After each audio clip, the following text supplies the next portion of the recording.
So I don't know if this will be interesting for people or not. I thought I would do this really fast and just see. I don't know about really fast, but I thought I would do this and just kind of see if people might be interested in this. So I've got my code base here for Lucentary.com, so the Lucentary Academy, and there is a change that I've been wanting to make, and I wanted to kind of walk through how we can make that. I originally tried to do this change through AI, and I was unimpressed. I was completely underwhelmed by what AI was able to accomplish and how long it took, and it actually never got it right. So I want to do this manually because I think it's going to be pretty fast. Now, I haven't opened this code base in a while. I haven't looked at it in a while. I know there's some things that I already wasn't happy with, but let me talk through what I want to do today. So in the database here, we have this party table, and party is meant to be, at least the concept I had, it was meant to be a party or an individual or a company that's related to Lucentary. So it might be a customer, it might be a vendor or supplier. But I also want to make it available for students and for employees. So I do have employees, and that'll be another thing that I want to do in a minute, but I've got an employee table. I like to put that into party somehow. So basically a party, think of it from an object-oriented perspective, party is a base class for customers, suppliers, students, and employees. What I want to start with is student. So I have the student table here that's got some data here, and I want it to collapse into the party table. That way I can have a party that is both a customer and a supplier. So it's really more of a composition structure rather than an inheritance structure. But I want to be able to support that because I don't want to have duplicate information. I want to be able to say, okay, it's the same person. They're just taking on multiple roles. So that's the idea of what I wanted to do here. So that's the business case, the use case behind this. Technically, what I want to do is I want to collapse the student table into the party table. The way that works today is there is a detail column that's really just JSON for the specific data for these types, customer detail, supplier detail. So I'll end up creating a student detail column that'll be JSON, that'll have the data that we store off if it's there. If that is null, that means they're not a student. So that's effectively what we're doing here. So that's the idea. So to get started with this, basically what we need to do is figure out where this is used and kind of propagate things down the line a little bit. Normally I start top down, but in this case, I'm not really changing functionality, I'm changing implementation. So all of my tests should still pass by the time I'm done. So because of that, I can actually do the reverse of what I normally do. I can start with a table change and then let that propagate up the ladder. So let's do that really fast. We'll start off with our party table. We'll create a new student detail column. This will be a varchar max that is nullable. So we'll save that off. And then student, this is going to go away. So I'm going to go ahead. I have all this in version control. I'm going to go ahead and delete this file. This goes, what I'm asking myself is, do I want to see what these column names were? I don't think I do because this is going to be driven by JSON. So I don't need the table. I'm going to use the entities there. This is using Entity Framework, so the next thing I need to do is start changing the entities in the Entity Framework side of things. My hope is I don't really need to propagate much beyond that. So let's go ahead and look through that. That's going to be an administration in the data folder, so this data namespace. And we've got the student, here's the student and student base. Let's see, student and student base. So student is a student base. Student has a foreign key to party. Okay, that's not exactly what we wanted. So instead, what this is going to do is it's going to be...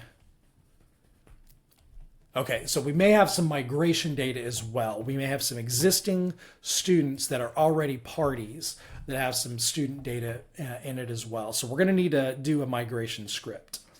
So we'll come back to that in a moment. Let me just add a placeholder for that. Add, let's see, script.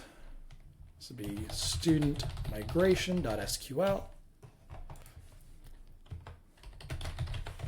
So we'll come back to that in a little bit. I'm going to pin that so I don't forget about it.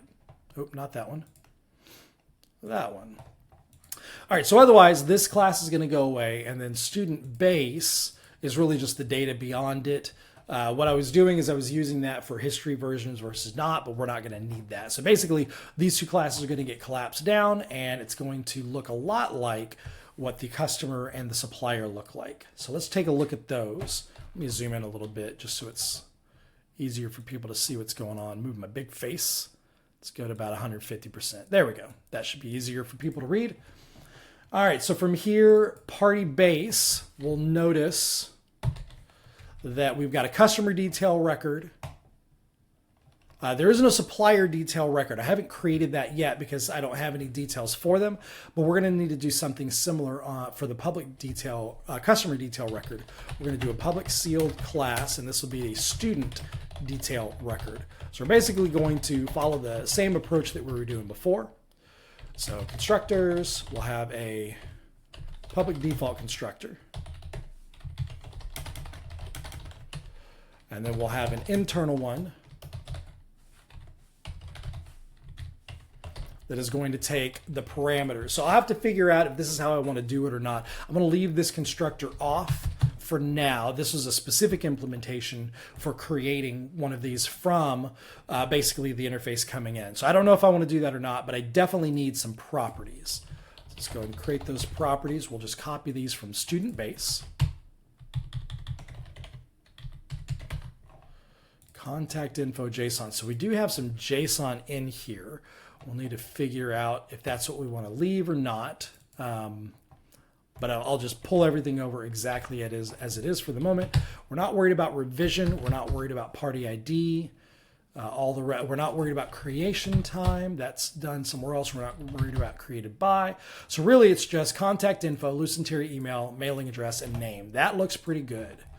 All right, so let's close that out. And then student really just has the party, so nothing we need to do there. So the student and student-based classes, these are going to go away. So I'm going to go ahead and delete these. It's actually going to cause breaks in the code. I'm going to use the errors inside C# to know that I'm not done. All right, so we've got that. That looks pretty good. Now we also do need the to and from JSON. So I'm just going to copy these directly, and then we'll make whatever changes we need to make here.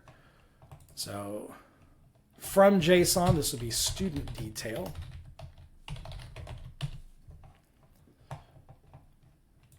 Student detail record. Student detail record. And then other way, we're just serializing this. All right, so that looks pretty good. I think that's all in good shape. Let's go ahead and build this project and see where our errors are. I'm going to move myself over. Where do I want to put myself? I don't know. I'll put myself right there in the middle for now. All right, so we've got our errors down here. We couldn't resolve some of these. We also have... so we're going to have foreign key problems because of the deletion. So those are going to have to go from student to party. So that's fine. So I'll leave those alone for now. We'll come back to those in a minute. I am in the middle of this, so let's start with student detail. Couldn't reference student. Correct. So there is no student anymore. It's always just a party. So let's pull that back out. So we don't have student. We'll say party ID, and that's just ID. Yep.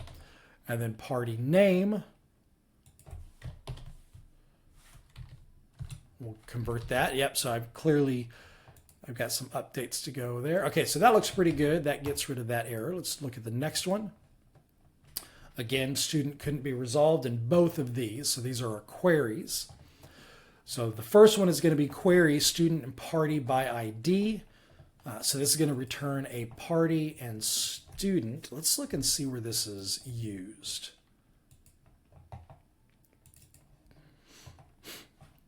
So we get our record, and then what we're doing is creating from the student detail. This is the, let's see, where is this class?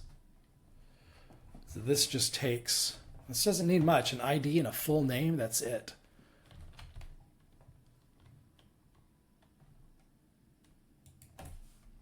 Is that right? Create, party.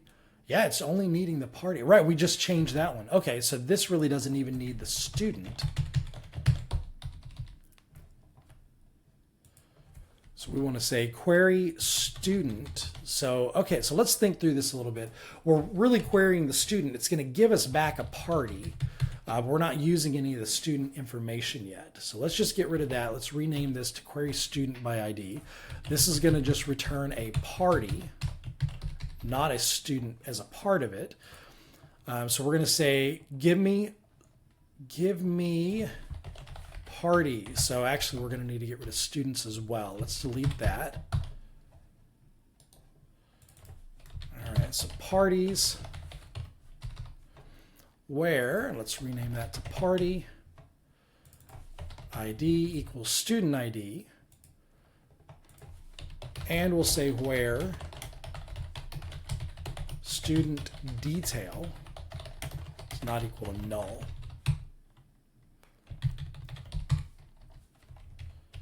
All right, so let's head back to party now. We need to add that the property based on the column that we added. So actually, I'm thinking of one more thing that we need to do. So party had student detail. We also need to add that to party history so that we have the history of it. All right, so we'll close that back out. So from here, we need to create our student details. Public string, student detail, get set. Let's close that out. All right, so that's looking pretty good. Now from here, we only need the record itself. So we'll just return record. All right, so that simplified that quite a bit. Now on this other side of it, we need to execute the save student. So we have student parameters, so we are going to need that constructor that we weren't sure about. So we're going to need to, let's think about this. So we'll create the party, and then when we add the party, we're also going to need to set student detail. All right, so let's look and see how we did that. We'll be consistent with the customer or the supplier. So customers are in accounting.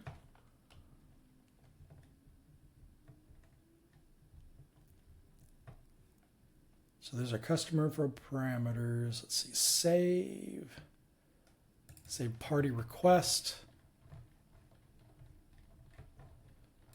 So there's the party parameters.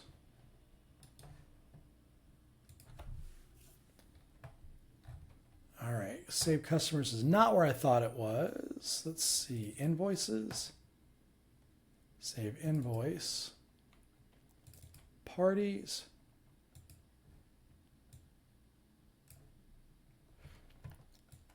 Where do I save customers? There's customer payment request.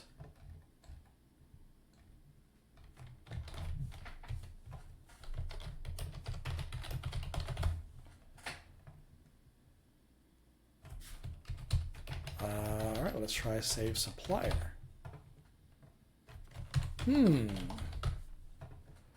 Where am I creating these? Okay, so save party request, party parameters. Oh, it has it as a part of it. Oh, interesting. Okay, so thinking through this, I just want to see what's going on here. So the party parameters has the customer info parameters. This is used down here. So looking at these, we're creating it from that. So let's go to definition. If the customer detail record is not null, so if there is customer info, then we're going to create that and then convert that over. Okay, so let me copy that over for queries for students. So what we'll do is paste that in here. So we're going to say student detail equals new student detail record from student parameters. What's the other argument? Okay, the user itself. So there's that, and then we'll say party dot student detail equals student detail dot to student detail dot to JSON. All right, that looks pretty good. Now we're not doing anything with students. All of that is done directly there. Okay, so that looks good. This is going to be for query, and this is going to be the party. And then finally, we return party.id because those are now collapsed. All right, so now we just need this constructor back again. So let's go ahead and create this. This is an internal student detail record that takes a student what was that? Student parameters.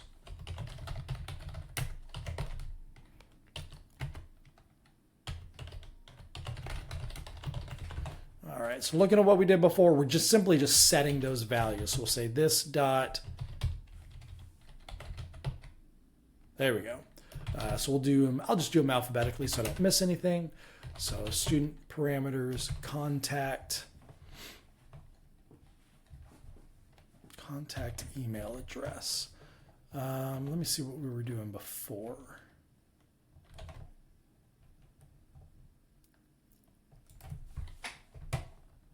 All right, so I deleted that already. So let's go back and see what we were doing before. So student base, contact info. Oh, that's from other. Let's look at this. Student contact is get contact info. Okay, so let me just copy these. Apparently we're doing some interesting things here. All right, so name JSON is get person name to JSON text. Lucentary email address, contact info, and the mailing address. All right, so that looks pretty good. That basically pulls everything from where it was. Let's go ahead and close get extensions now. Party base looks like it's in good shape. This class looks like it's in good shape. Party looks like it's in good shape. All right, do we have errors now? We do have errors. Let's look and see what we've got. So party does not contain a definition for student. Yes, that is correct. So student detail, we want to get the response. We're looking for a student detail, but it only needs a party. So we'll say if record is null, then return null. Otherwise, we just return the record itself. Okay, so that gets rid of those errors. Actually, this is looking pretty good. We just need to fix, okay, so let's look at some of these others. Oh, that's a recommendation. No, I don't want to take your recommendation. I don't care if it performs better. IEnumerable is a more appropriate return type because it's more useful. Stupid suggestion. Collection and initialization. Okay, I'm not going to worry about those for now. Everything looks pretty good. Let's change this foreign key problem now. So under class attendance, we were basically doing a reference to student. This needs to be a reference to party.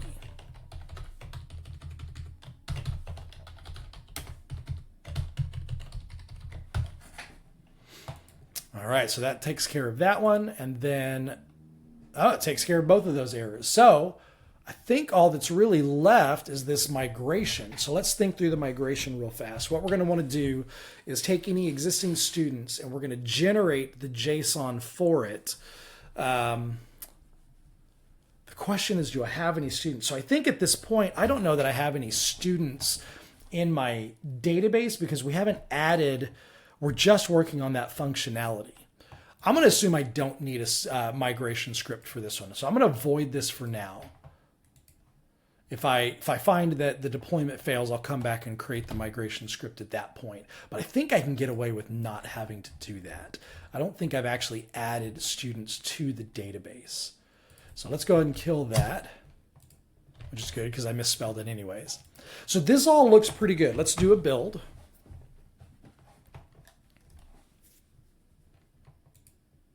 Okay, we do have some errors. Let's see what we've got. Students. Yes, students does not exist anymore, so I'm going to need to change these queries here. Execute save class attendance. Right. So let's see. We were finding the matching student, which we were going to students, and then we were using matching student count. So there's got to be at least one. So really, we just want to go back to parties. So we'll say go to parties where party dot student detail not equal to null. So that's students now. And now we'll simply pull those back and we'll say student.id. Let's rename this. I'll leave it student because we now implicitly understand that student is a part of that. So that takes care of that one. Let's look at this next error. So we're saying query active students and we're returning parties. So that again is pretty straightforward.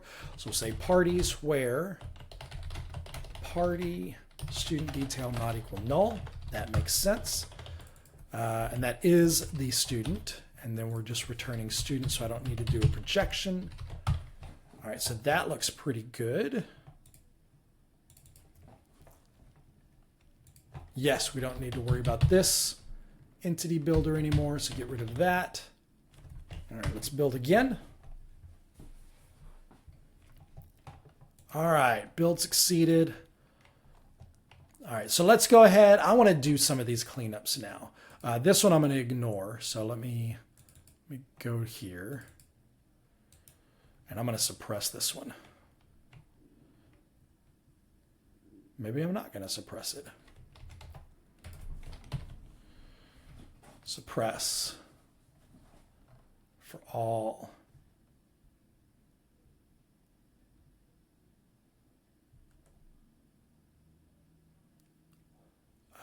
Let's see. I don't want a suggestion. I want it none. All right, so we'll just do none on that one. Did that change my editor config? No.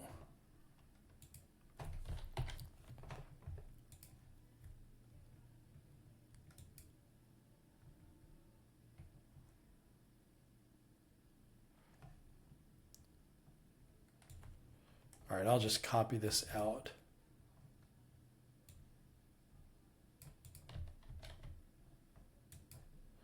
I'll try to copy this out.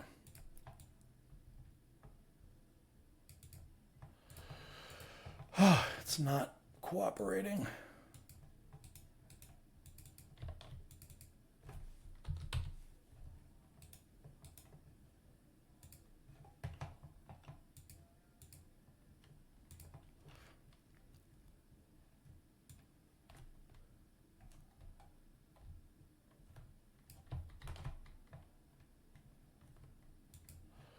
All right, let's head back to the editor config. No, don't open it that way. Open with. There we go. All right, so I'll save that for my editor config. Close that. That goes away. Excellent. All right. Whew. Okay, collection initialization can be simplified. Yes, it can. Come on.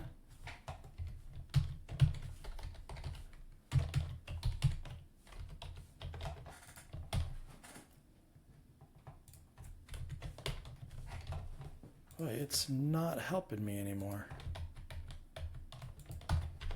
I'm gonna close and reopen. Visual Studio seems to be in a funk. Let's see. Lucentary administration. Pull my face back down. All right, let it open back up.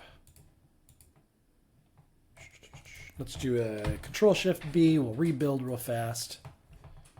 I think we're almost done. I just want to do a couple little cleanup things first. Well, now I'm not getting those.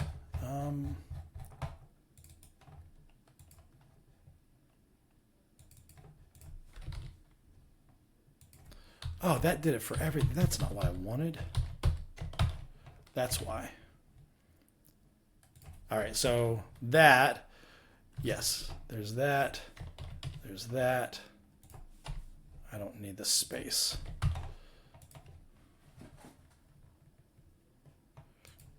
All right, so we'll close this back again. Error list. It's Control-Shift-B.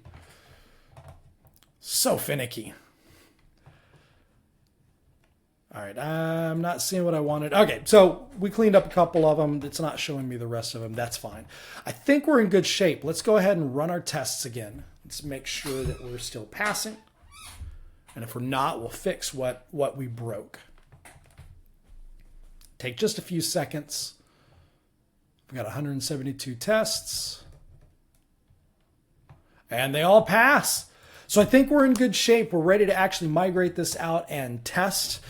So the table drop is likely not going to go. I usually don't drop existing things. That's usually a manual thing, but it might. So I'm going to go ahead and try to see if I can deploy this locally. And if it deploys locally, I think it'll be ready to go. So let's find local SQL Server publish, right click publish. Let's publish locally. I haven't even seen if I've got SQL Server running. Let me check that real fast. Pull this over, SQL Server. Yep, it is running. Okay. All right, it deployed. Everything's looking good there. So I think we're in good shape. That's basically the change. So this took me in AI probably, I don't know, 2 to 3 hours, and AI still didn't get it right. So here we've got it. Let's do a review real fast with the code. So looking at what we've got, we've changed our queries so that everything's moved over to party. That looks good.